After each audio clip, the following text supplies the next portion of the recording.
Hello, good morning. Are you able to hear me?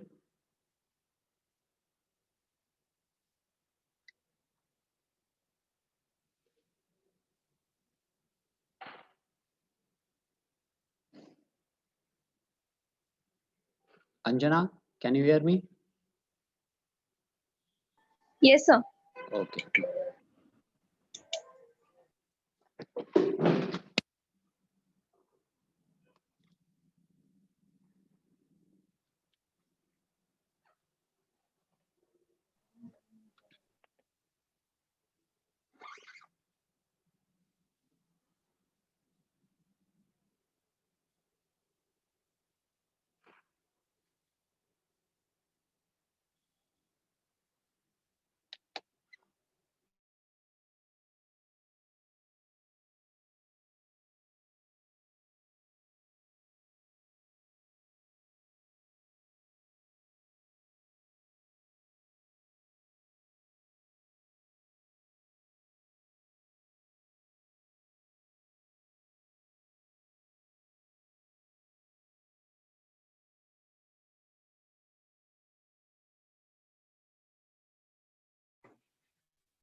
Okay, so good morning all.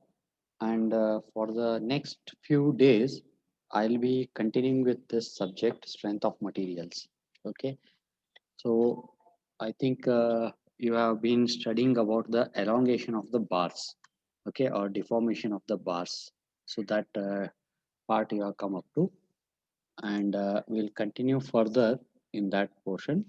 So till now, what you have come across is how you determine the elongation of a straight bar with constant cross section, with a uniform cross section throughout. Okay, so when such bar, when it is subjected to a axial forces, okay, like this, it may be a axial tension or a axial compression. So what happens is it undergoes a axial deformation, that is there will be a change in its length. We call that as a deformation. Okay, so it will either get elongated or it will get compressed when you apply the force. Okay, so this you must have this you must have experienced when you handle some elastic material like rubber. So if you pull it, you will find that its length is increasing, or when you try to press it, it will get compressed. So that is one a simple example what you come in your daily life. Okay, so this is the elongation. So whenever we come across any materials in our construction activities anywhere in this one buildings, maybe steel bars or concrete, aluminum, such materials we'll be using. So they also undergo deformations. So we are interested in knowing what are these deformations. So it may get elongated like this, or it may get compressed under the force. So we call it as a deformation in this material. Along with this deformation, you also have the stresses. Okay, so the stresses is nothing but an internal force that develops within the material. Okay, so that is a stress what we need to find over there. So we are now trying to determine what are the uh, stresses and strains in these materials. Okay, so measuring the stress, okay, it is quite straightforward.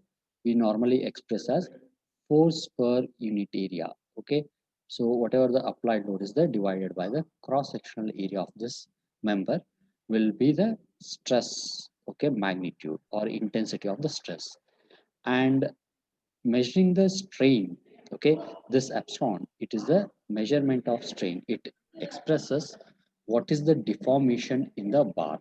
So if I want to measure this strain, okay, so this is normally expressed as change in length, okay, divided by the original length. This ratio, it is expressed by this particular ratio. So this is what we call it as strain. When I am dealing with axial actions, so axial forces, so what we are normally interested is axial stress or the normal stress and the axial strain in one direction. Okay, so this is what we'll be dealing with. Okay, so I think you have dealt with a bar with uniform cross section, okay, or whose shape is not changing over its length over here. Okay, so whatever is the shape, rectangular, circular, or a square, at one section it will remain same throughout its length. Okay, so under such situation, yeah, so what you are trying to determine is what is the stress, okay, developed within that bar, or what is the change in length or the strain. So you will be determining those things. Okay, another parameter, material property, what you must have come across is the Young's modulus. Okay, once you have come across the stresses and strain, we also have a constant called the modulus of elasticity or Young's modulus for any particular material, okay, which is ratio of stress to strain within elastic limit, within the limit of proportionality, linearity. So this Young's modulus is determined. Okay, so this is the Young's modulus. Okay, I'm just revising. I'm just taking you back a little bit and with these terms. And once you have these stress, strain, and modulus of elasticity, later you have come across different problems. Maybe you have solved problems related to deformation, finding the deformation within the bar, okay, and so on. So these are the problems. So I hope you have dealt with these parts. Okay. Now, before we take up further problems, we'll go with some more derivations. Okay, so after that, you have done this derivation for a straight bar, for a such bar. What will be the elongation under the applied force? So maybe you have come across this expression delta L or dl is equal to PL upon A into E.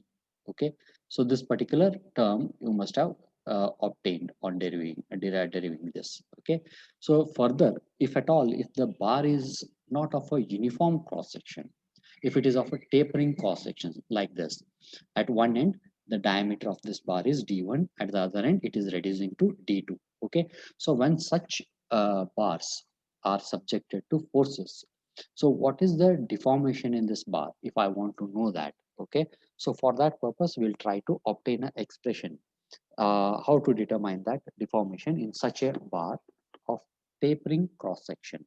Tapering cross section is like this, so its cross sectional area will be changing over the length, and it is changing uniformly. Okay, so it is changing, it is not changing abruptly at any point, it is changing uniformly from one end to other end of the bar. Okay, so in such cases we'll try to obtain the expressions. Okay, so first what we'll do is we'll take a bar with circular cross section. Okay, so you can see here this is a circular cross section at this end. Now when you move to the other end, that cross section is still circular, the shape is circular, but its diameter has reduced from d1 to d2. Okay, that is what this bar is. And for this, what we are interested in, we want to know what is the deformation within this bar when you subject it to axial force. Okay, so this may be axial tension or axial compression. The expression what we are going to obtain will hold good for both axial tension or axial compression. In case if it is axial tension, it will undergo elongation. If it is axial compression, it will undergo shortening in the length. Okay, that is the difference what you find with changing nature of force. So first in this derivation, we'll take up derive it with respect to axial tension, the force which is applied in this form, which is trying to pull this bar apart. Okay, so let us say the magnitude of the force which has been applied is P.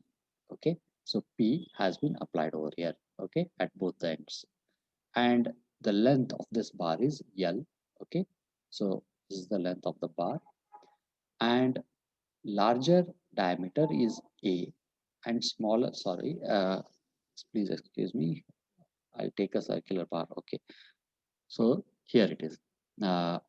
Length is L, applied force is P at both ends, and D1 and D2 are the diameters at the two ends. Okay, D1 is the larger diameter here, D2 is the smaller diameter here. And anywhere, if you cut a section, cross section, this is what the cross section is, circular cross section. Okay, along with this, the material property, what we have is modulus of elasticity E. Okay, modulus of elasticity, which is the ratio of stress to strain. Okay, within a linearly proportional limit or elastic limit. Okay, so this is modulus of elasticity E. That is a property of this material. Okay, now with this, what we'll try to do is we'll obtain an expression. Now for that, what we'll do is we'll consider a small elemental portion of this bar, okay, of width dx, okay, at some distance x from this end with larger diameter. I'm considering a small element which has been shaded here. Okay, you can see this is of width dx. Okay, and say let us say here the diameter is this d. Okay, some diameter. What is this diameter? It will be changing. It will be smaller than this d1. So I need to know what is the diameter over here. In order to calculate this cross sectional area at this point, I have to first determine the diameter. Okay, so this diameter d will be equal to this d1 minus d1 minus d2 by L into x. Okay, that will be the diameter at this point x. Okay, so this is our diameter at some distance x from the end with larger diameter d1. From this end at a distance x, okay, the diameter is this d1 minus d2 by L into dx. Okay, so what will be the stress at that particular section? Okay, so in order to calculate the stress, what you require is the cross sectional area at this point. Okay, so now once I have the diameter at this section, okay, I can determine the cross sectional area. Since it is circular cross section, it will be pi by 4 into this diameter square, d square. Okay, so what I'll call this expression d1, the diameter here has been expressed as d1 minus d2 by L into x. Okay, so this term, it remains constant for this, for a given bar. This will remain constant because d1 and d2 are not going to change, and length of the bar will also not change until and unless we change that bar itself. Okay, so this will remain constant. So I can write this as k. Okay, where this k is equal to d1 minus d2 by L. So I can express the diameter at this distance x as d1 minus k into x. d1 minus k into x over here. Okay, so I try to determine what is the diameter at any distance x from this end. Okay, from the left end of the bar. Okay, so this is how we write that diameter. Okay, only thing is I have represented this x, it should have been something else. So don't take this as dx, diameter dx. Just consider that to be d, only d. Okay.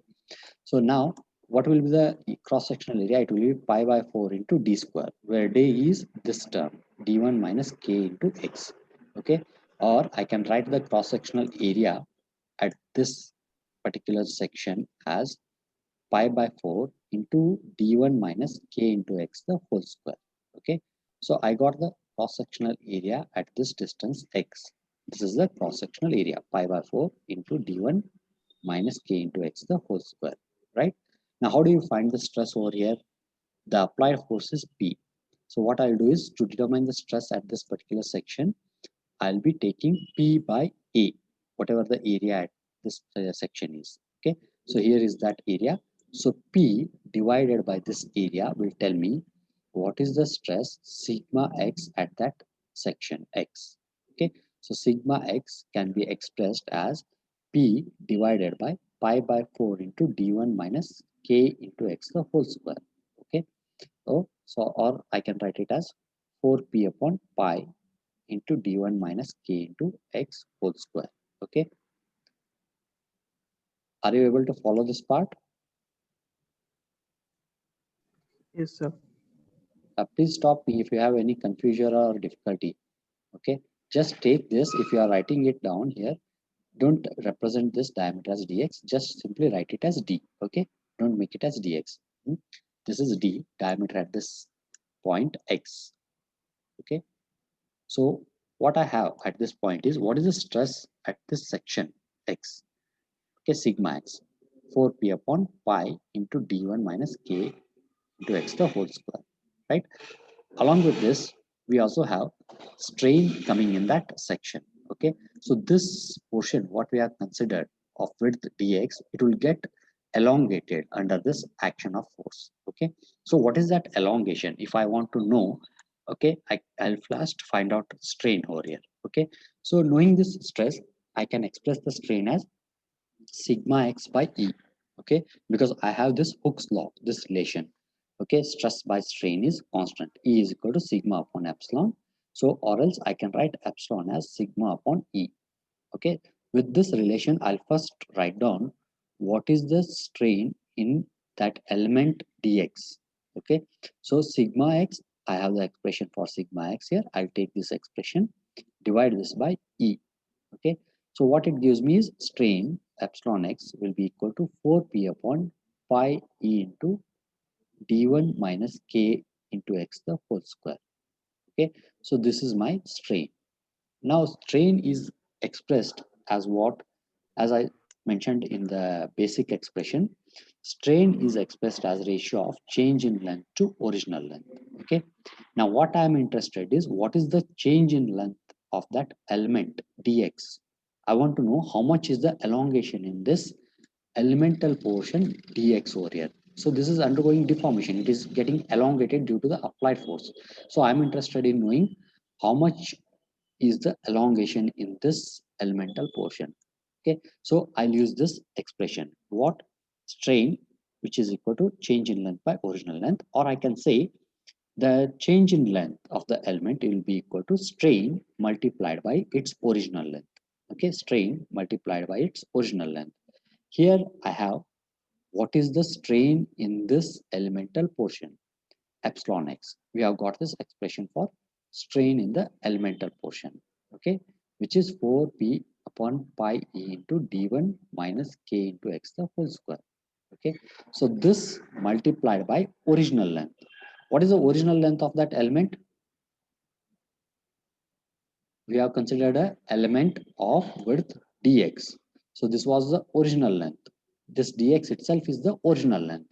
Upon applying this force, what is the change in this length dx that we are trying to find out here? So this strain, okay, whatever we have written here, expression for strain, that multiplied by the original length will tell us what is the change in length of that elemental portion. Okay, so we get this particular term 4p upon pi e into d1 minus k into x the whole square into dx. Okay, this dx is our original length of that element. So strain is this term. So this is my strain change in length of the elemental portion. It is giving me change in length only for that small element. Okay, only for this small element I'm getting what is the change in length. Okay, if I want to know what is the change in length for this entire bar, okay, what I have to do is I have to integrate this expression over the length L. Okay, so whatever expression we have got at this point over here, if I integrate it for the entire length of the bar L, then that will tell me what is the change in length of the whole bar. Okay, for the entire bar, right? So that is what we need to carry out here. So when we go for that integration, okay, so total deformation in that bar, okay, dl is given as integration 0 to l. Okay, this is the expression what we have written earlier for the change in length of the elemental portion, 4p upon pi e into d1 minus k into x the whole square into dx. So when I integrate this term over the entire length, it will give me the total deformation of the tapering bar. What is the elongation of that tapering bar under the applied force? That I'll come to know. Okay, now let us try to integrate this part. Okay, so these constant terms, I've taken them outside.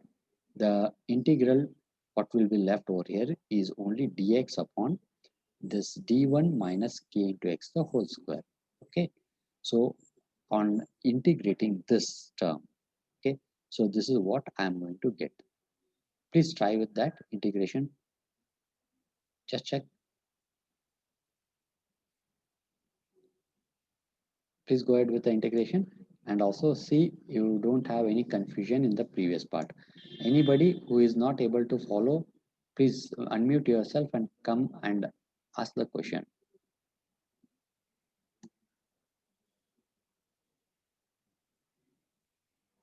We can go back, repeat it.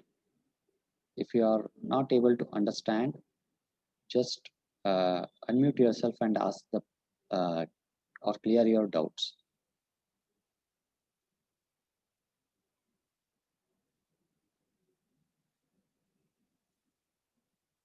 Is that fine?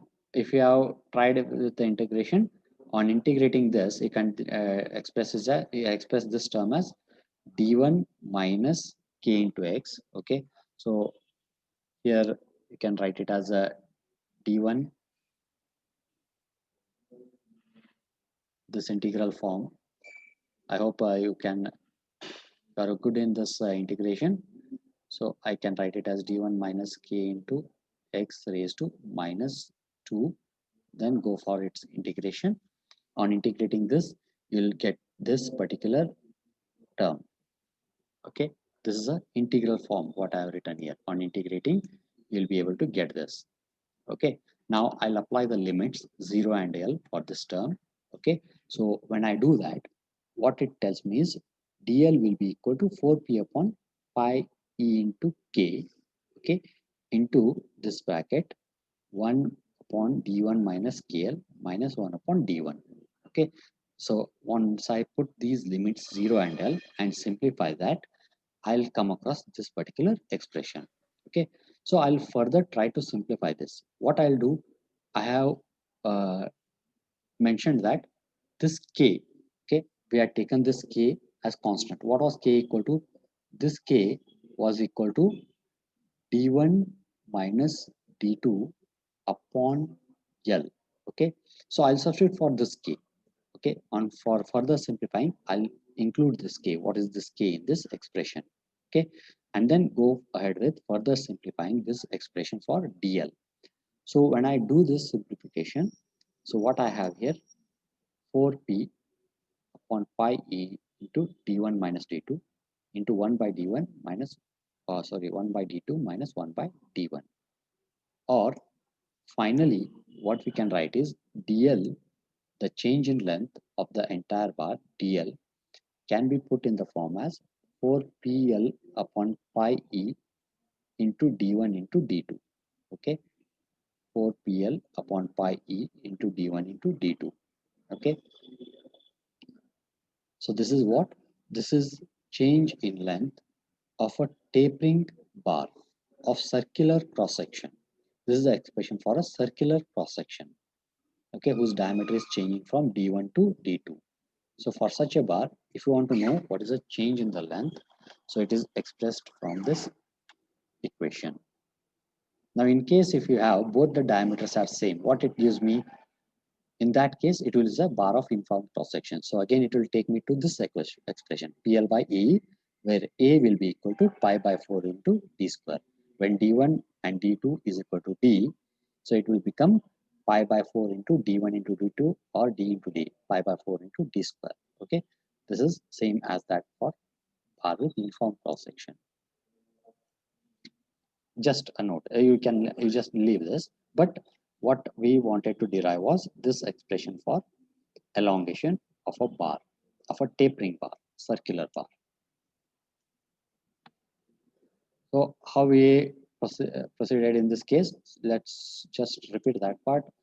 So we considered a bar of length L and diameters d1 and d2. d1 is the larger diameter, d2 is the smaller diameter. Okay, now after that what I did was I've taken a small elemental portion of this bar of width dx. Okay, a small element of width dx at a distance x from this larger diameter that was considered. Okay, now at this point, at this distance x, what is the diameter over here? Okay, so I have gone for finding out the diameter at this point. Okay, this comes from similar triangle. Okay, so it will be equal to d1 minus, since it is reducing, d1 minus d2 by L into x. This is my diameter at this point x. Okay. So in this term, what I have done is this d1 minus d2 by L, it remains constant for the entire bar. So that has been taken as k. Okay. To make our derivation simple, it has been considered as k here. So my diameter d at this point x comes out to be d1 minus k into x. Okay, so from this I'll be able to obtain what is the cross sectional area over here. Okay, what will be the cross sectional area? Pi by 4 into d square. Whatever is the diameter at this point, that will be taken here, d, pi by 4 into d square. Okay, so that is the area. Now, what about the stress in this element? P by A. P, the applied force, divided by cross sectional area of this element. Okay, what is this cross sectional area? Pi by 4 into d1 minus k into x the whole square. This is the cross sectional area.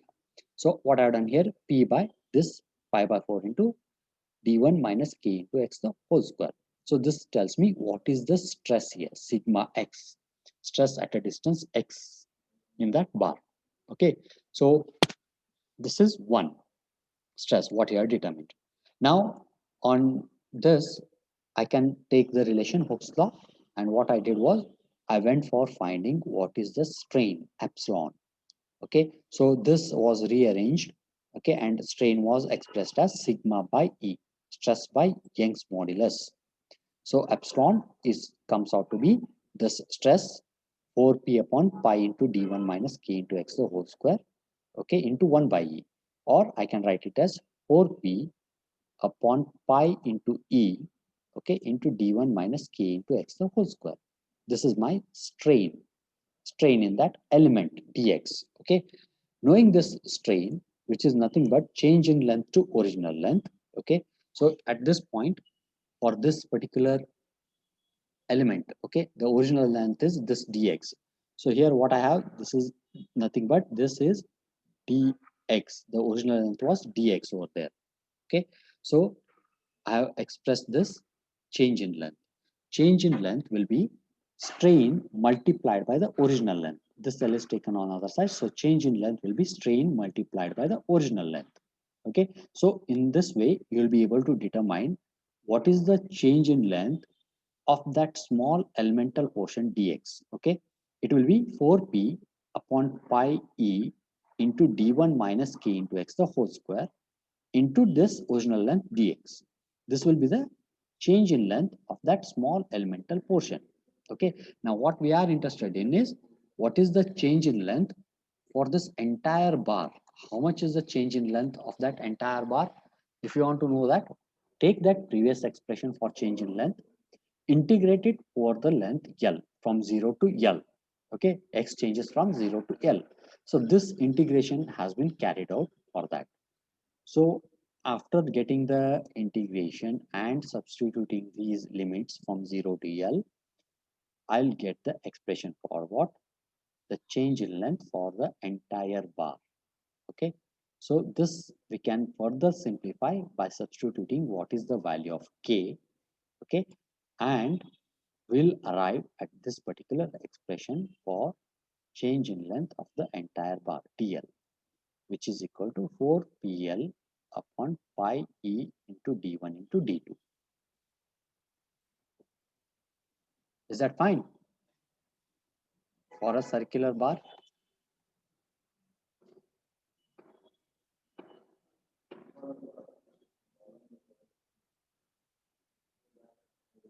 just make sure things are clear in your mind.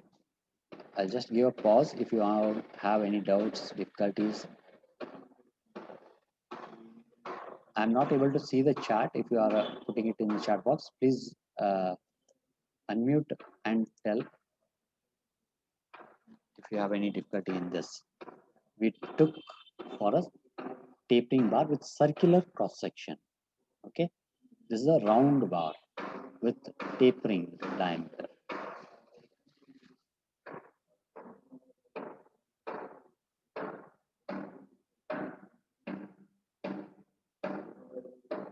Is that okay?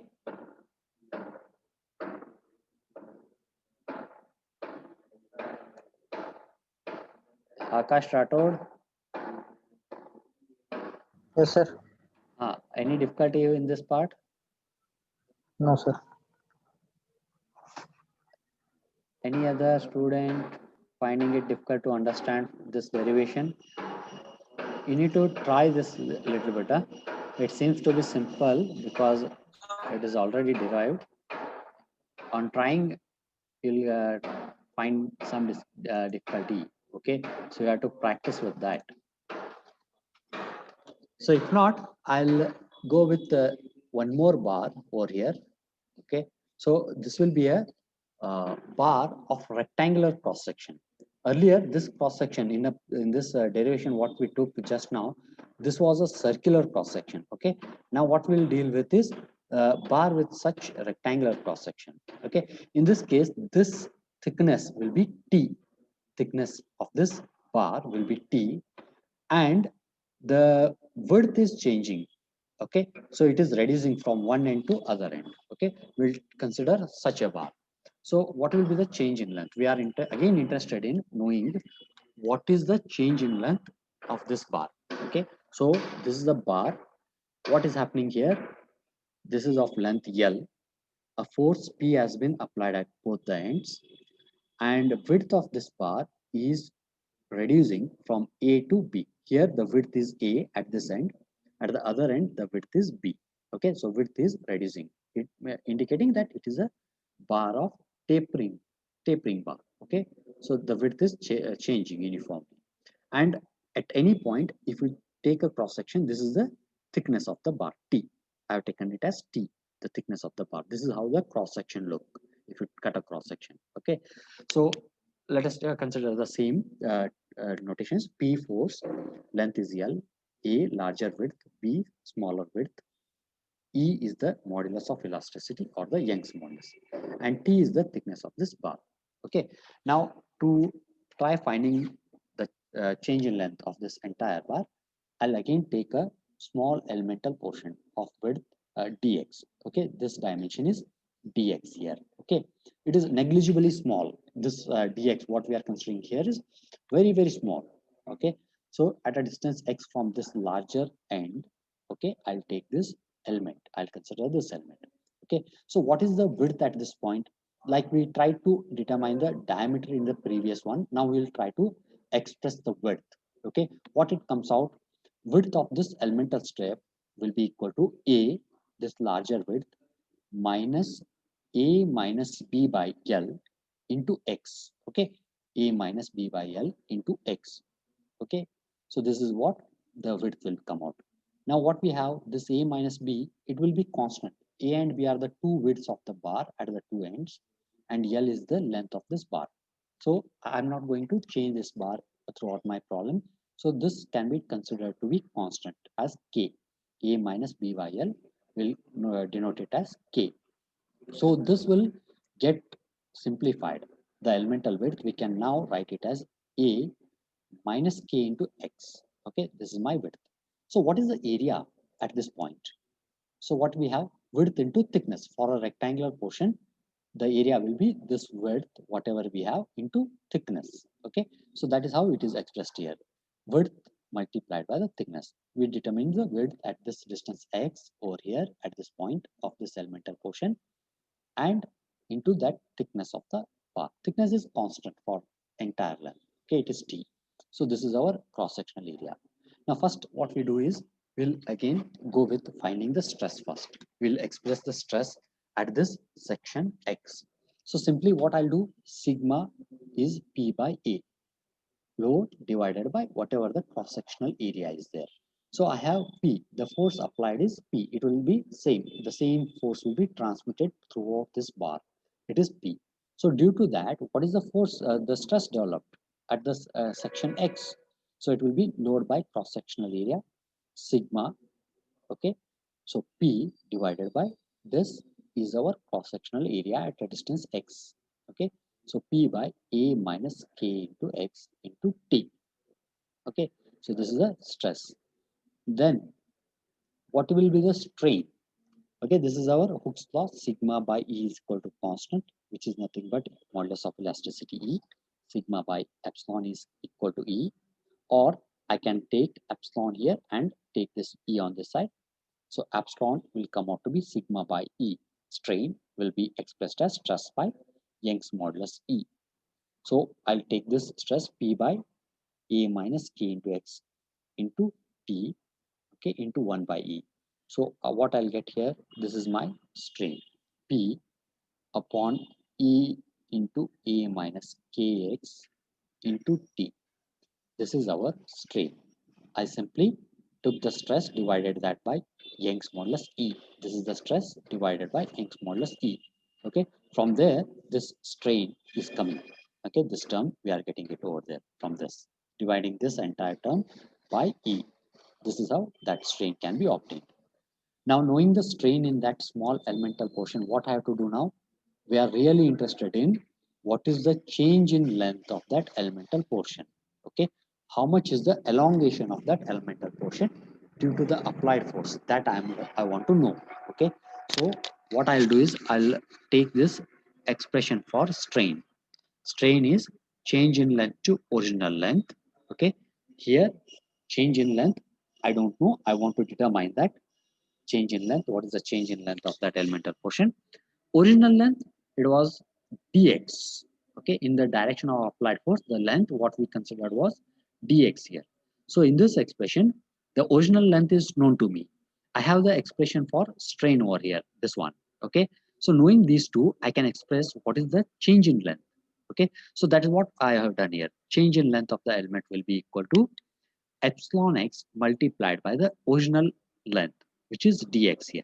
Okay, epsilon x is my strain multiplied by the original length will tell me what is the change in length of that elemental portion. Okay, so this is the expression for epsilon x what I have here. So I have substituted that P upon E into A minus kx into the thickness. Okay, that multiplied by original length, which is dx. So this is telling me what is the change in length for the elemental portion, small elemental portion. Okay, with this I'll go ahead for finding what is the change in length for the entire bar. Okay, over the length L. So this is what I have.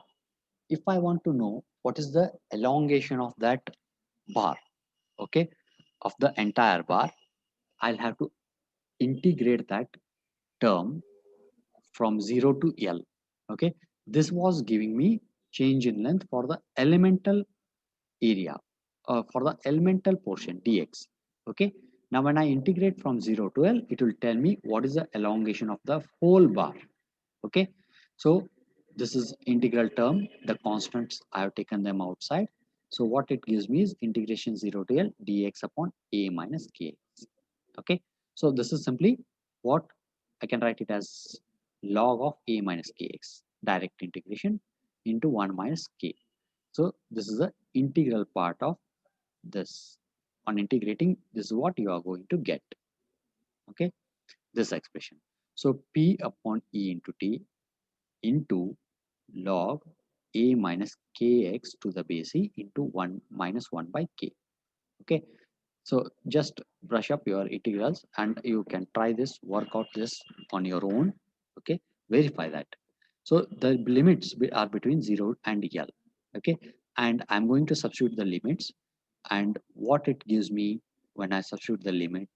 Okay, substitution of limit, and here we have that as minus P upon E into T into K into log of A minus KL by A.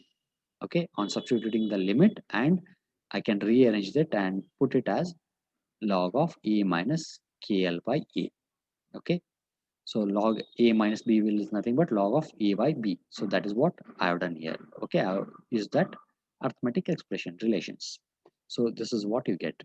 On further simplification, this can be rearranged. Instead of I want to eliminate this negative term minus B, so I'll just reciprocate this. Instead of A minus KL by A, I'll put it as A by A minus KL. So that negative term minus term will be gone there. Okay, so this can be written as in this form, and I'll now bring this K. What is my K? A minus B by L. Okay, I'll substitute that in this, right? So this is what I have on substituting for k. And further simplification will tell you the expression for change in length for the entire bar. dl will be equal to pl by et into a minus b log of a by b. Okay, a and b are the two widths of the bar. If you remember, a and b were the two width of those of that bar over there. Okay, and E Young's modulus, T was the thickness, L is the length of the bar. Okay, so this is giving me the expression for change in length for a rectangular cross section. Okay, when you have a rectangular cross section, in that case, for that, okay, such rectangular cross section, for that, what is the expression for deformation or change in length? P can be a tensile force or a compressive force. Accordingly, this deformation will be either elongation or reduction in length. Okay, that can be put there. Every time what we did was in these two derivations. First thing what we have done is we have tried to determine the cross-sectional area at any distance x for an elemental portion. Okay, for an elemental portion we try to determine what is the cross-sectional area, because I'm expressing that change in length in terms of stress and strain. Okay, mainly in terms of strain. To obtain the strain, first I have to find out what is the stress here. Okay, so first thing what we did was we tried finding the cross-sectional area at this distance x. Okay, so for that you require this width or the diameter in case of circular bar. So that is what we are done here first. Okay, so we have expressed the width. This width multiplied by the thickness will give me what is the cross-sectional area at this point x. Okay, so knowing this cross-sectional area and the applied force P, the stress has been expressed here. Okay, I came up with that expression for stress as P by A, load by cross-sectional area. Then I substituted P, okay, which was taken there, and the cross-sectional area, which we tried to obtain here in the form of expression. Okay, this was my stress. Now with this stress and the relation between stress and strain, the strain has been expressed. Okay, so sigma by E or P upon E into A minus Kx into T. This is our strain. Okay, from here onwards, I can now bring in the change in length. What is my change in length? Okay, because strain is related to change in length and original length. So I know what is the original length, and also I have expressed the strain in the equation. So I can find what is the change in length. So change in length will be the strain multiplied by original length. The strain expression is here, that multiplied by the original length. So this is our change in length for a small elemental portion. Okay. Further, if I do the integration between 0 and L, that will tell us what is the change in length over the entire length here. Okay, so this is the expression what we come across, dl, which is equal to pl by et into a minus b into log of a by b. This is the change in length of the entire bar. Okay, with this rectangular cross section, such a bar.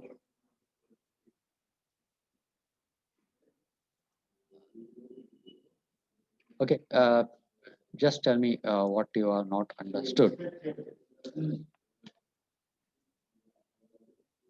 If anyone is not there in derivation part, any term, if it is not clear,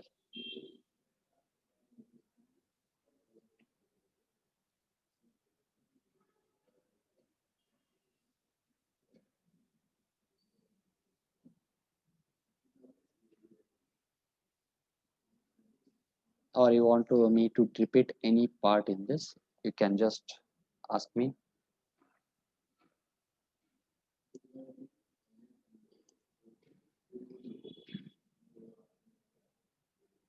Are you able to follow this?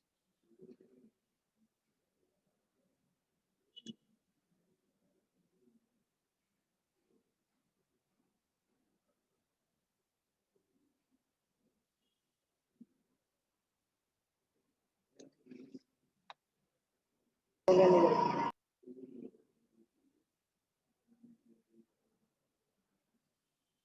KL19CV007. To KL19CV007, you are there?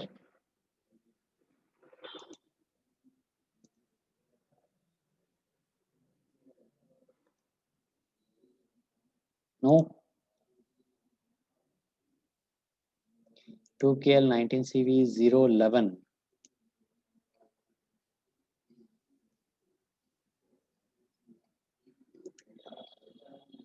2KL19CV016. Others, please go through these derivations. Try. Yes. 2KL19CV016. Any difficulty in that part? No, sir. In both derivation, what is the relation between stress and strain?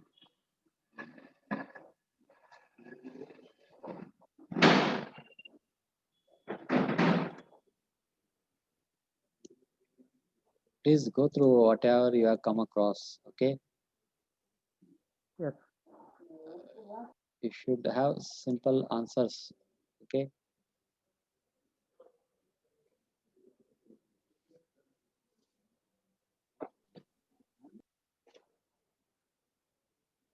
Right. Now, before we go into problems in the next class, there's one more derivation or about the deformation under self-weight. Okay. The two derivations, what we did, or the earlier derivations, they were giving us an expression for deformation due to applied force. Okay. So we had considered force is being applied over the bar. Okay. It may be tension, compression, whatever. Okay. Now, if at all, if a bar, if it is subjected to its own self weight, say suppose a bar is suspended like this in this form, what happens is the self weight may cause the deformation of this bar. Okay. There may be a deformation occurring in this bar due to its own weight. Okay. So in that case, what is the deformation? Okay. If I want to know what is the deformation in such a case. Okay. So what I'll do is I have taken a bar which has been suspended vertically. Okay. So on at one end it has been supported here, it has been fixed attached over here. Other end is free. This total length is L. For this bar, the length is L, and it is having a cross-sectional area A. We don't know, it may be cross-sectional, maybe circular, square, rectangular, any shape. Okay. But the cross-sectional area is constant and it is A. Okay. And material properties, modulus of elasticity is E for this. And one more material property what we require is what is the weight per unit volume, okay, or the weight density, weight per unit volume. Okay, for 1 unit volume, weight is W. Okay, weight per unit volume is W. Okay, this is the weight per unit volume. Okay, what you have here, W. Now, what you will do is from this free end, we'll consider a small elemental portion of thickness dx at a distance x. Okay, now on this elemental portion, this part of the bar, okay, what is below it, it will be subjected to a force due to this self weight. Okay, this portion of bar has certain self weight, okay, or it has some weight which will be acting in vertically downward direction, okay, in the form of a force. Due to that force, what elongation will take place in this element? We'll find it out. Okay. So we'll consider a small elemental portion at a distance x. Okay. And weight of the element of weight of this part of the bar is given by weight density multiplied by the volume. This weight density multiplied by this volume of this portion of the bar. Okay. So what is the volume here? This length multiplied by the cross-sectional area. The length what you have is x. So x into A will give me volume of this portion, which is below our elemental portion part. Okay. Below this element, whatever the bar is there, the volume of that bar will be the cross-sectional area multiplied by this length x. So this is the volume. That volume into weight per unit volume will tell me what is the self weight of this part. Okay. So it will be acting in vertically downward direction. So weight per unit volume into x into A is the force which is acting on this dx, this element dx. Length of the element is dx. So on this element, this is the force what is acting. Okay. Due to this, what will happen? Stresses will develop in this portion. Okay. What is the intensity of that stress? This is the force. Okay. So this force divided by cross-sectional area at this point. Okay. What is that cross-sectional area? I told you the cross-sectional area for the entire bar is constant and that is equal to A. So now I can write this stress as the force W into X into A divided by A, or the force on that elemental portion, on this elemental portion, what you have here on this elemental portion can be expressed as W into X. This A and A are gone. So sigma X will be nothing but W into X. Okay. So this is the stress in this portion of the bar. Okay. In this elemental portion of the bar, the stress is W into X. What is the strain? Sigma by E. So this W into X by E. So that is my strain in this element. Okay. So this is nothing but change in length to original length. This strain is nothing but change in length to original length. Okay. I want to know what is the change in length of this elemental portion now. So elongation or change in length of this elemental portion will be the strain multiplied by the original length. Epsilon x is here. Okay. Epsilon x multiplied by original length is dx. Okay. So what is this epsilon x? Wx by E. Wx by E into dx.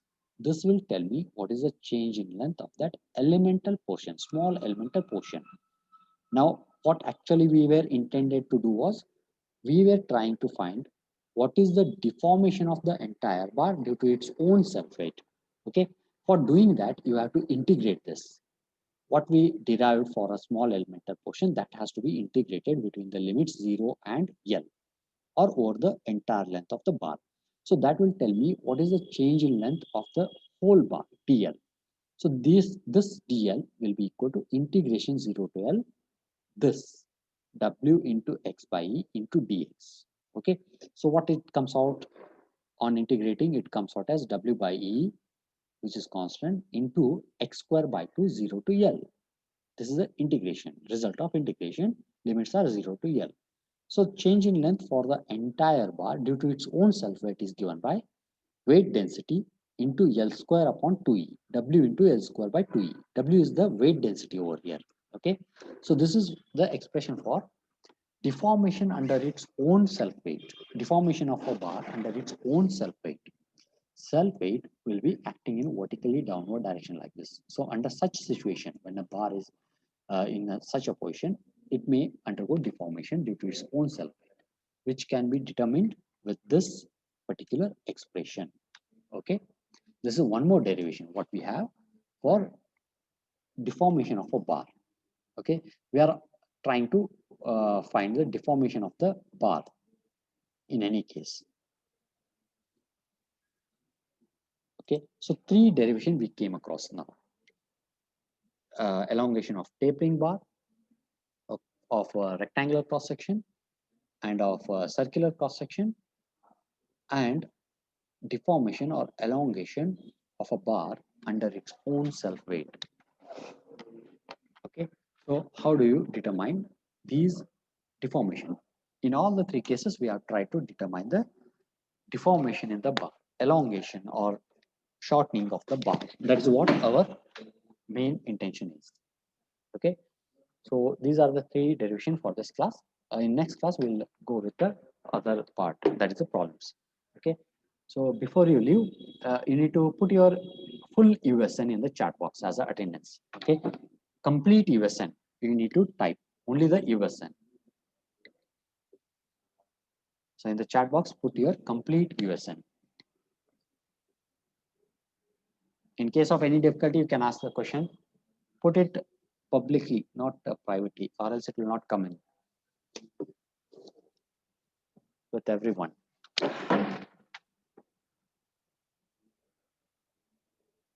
Any of you have the difficulty, please put it on the group. You can ask anytime. Once you give your attendance, you can exit from the meeting. You can join for other classes.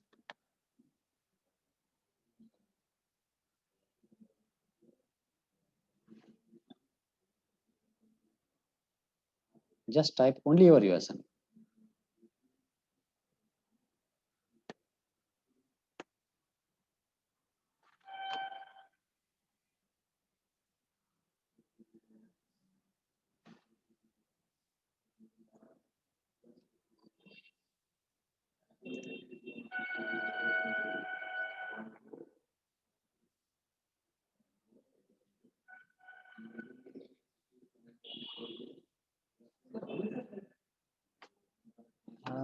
I'll look back for lab.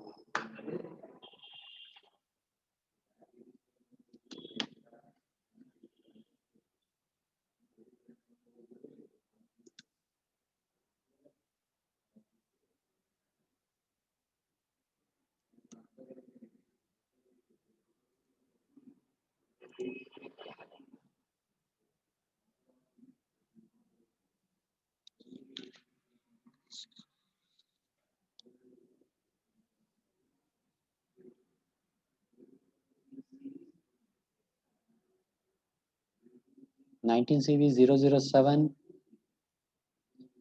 Basavraj 19 CV 013, Utkarsh 19 CV 028, Pallavi 19 CV 33, Pranav 19 CV 37, 19 CV 40, 19 CV 48, Savita 19 CV 55, 19 CV 57, 19 CV 64, 19 CV 74, 19 CV 068, Tirthraj, Adarsh 19 CV 003.